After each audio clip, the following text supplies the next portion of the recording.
شام کے 5 بجے ہیں۔ السلام علیکم، یہ ریڈیو پاکستان ہے۔ ایاز اسلم سے خبریں سنیے۔ پہلے اہم خبروں کا خلاصہ۔ صدر نے کہا ہے کہ پاکستان میکسیکو کے ساتھ باہمی دلچسپی کے مختلف شعبوں میں تعاون کو مزید فروغ دینا چاہتا ہے۔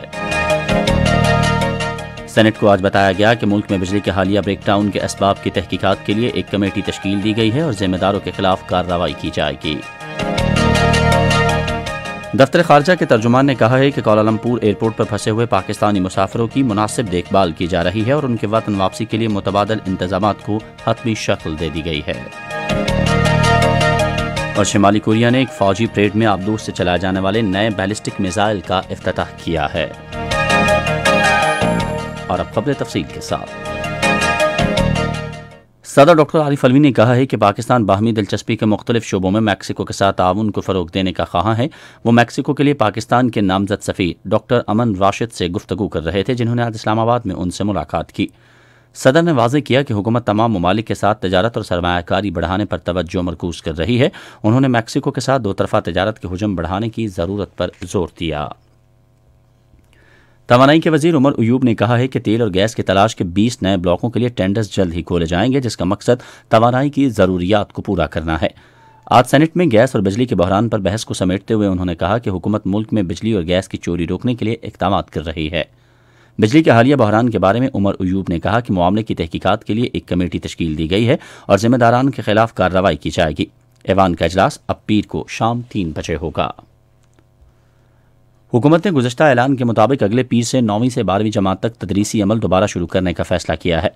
National command and operation centre میں کیے گئے فیصلوں کے بارے میں آج اسلام آباد میں صحافیوں کو بریفنگ دیتے ہوئے وزیر تعلیم شفقت محمود نے کہا کہ پہلی سے 8ویں جماعت تک سکول بند رکھنے کے فیصلے میں 1 ہفتے کی توسیع کر دی گئی ہے۔ انہوں نے کہا کہ ان جماعتوں کا تدریسی عمل اب اگلے ماہ کی 1 تاریخ سے شروع ہوگا، جبکہ اس سے پہلے سے 8ویں جماعت تک 25 جنوری سے تدریسی عمل شروع کرنے کا فیصلہ کیا گیا تھا۔ شفقت محمود نے کہا کہ اعلیٰ تعلیمی ادارے بھی 1 فروری سے دوبارہ کھولے جائیں گے۔ انہوں نے کہا کہ یہ فیصلہ بھی کیا گیا ہے کہ طلباء کو امتحان دیے بغیر اگلی کلاس میں ترقی نہیں دی جائے گی۔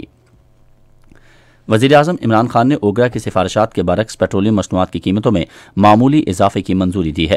نئی قیمتوں کے مطابق پیٹرول کی قیمت میں 3 روپے 20 پیسے، ہائی سپیڈ ڈیزل کی قیمت میں 2 روپے 95 پیسے، مٹی کے تیل کی قیمت میں 3 روپے فی لیٹر اور لائٹ ڈیزل کی قیمت میں 4 روپے 42 پیسے فی لیٹر اضافے کی اجازت دی گئی ہے۔ نئی قیمتوں کا اطلاق آج رات 12 بجے سے ہوگا۔ وزیر خارجہ شاہ محمود قریشی نے کہا ہے کہ برطانیہ کے ارکان پارلیمنٹ کے بھارت کے غیر قانونی زیر قبضہ جموں کشمیر کی سنگین صورتحال کے بارے میں حالیہ بیانات اس بات کا مظہر ہیں کہ کشمیر بھارت کا اندرونی معاملہ نہیں بلکہ ایک عالمی تنازع ہے۔ آج ایک بیان میں انہوں نے کہا کہ برطانیہ کے ارکان پارلیمنٹ کے بیانات نے ایک دفعہ پھر بھارتی حکومت کا حقیقی چہرہ بے نقاب کر دیا ہے۔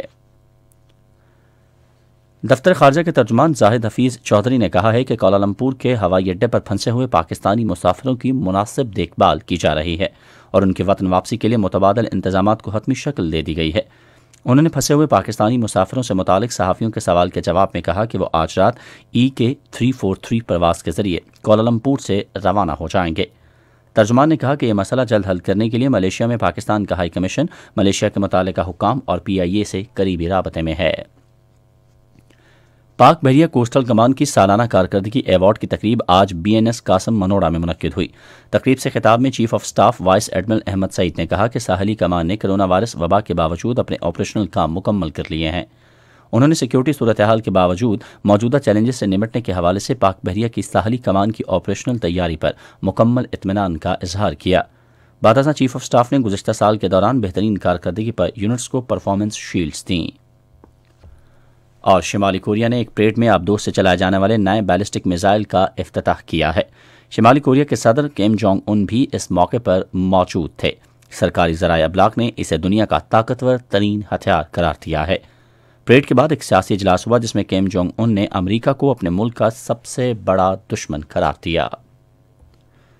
اسی کے ساتھ خبریں ختم ہوئیں۔ مزید خبروں اور تجزیوں کے لیے آئیے ہماری ویب سائٹ پر، پتہ ہے radio.gov.pk، اور آپ ہمارے فیس بک کے link Radio Pakistan news official پر ہماری براہ راست ویڈیو سٹریمنگ بھی ملاحظہ کر سکتے ہیں۔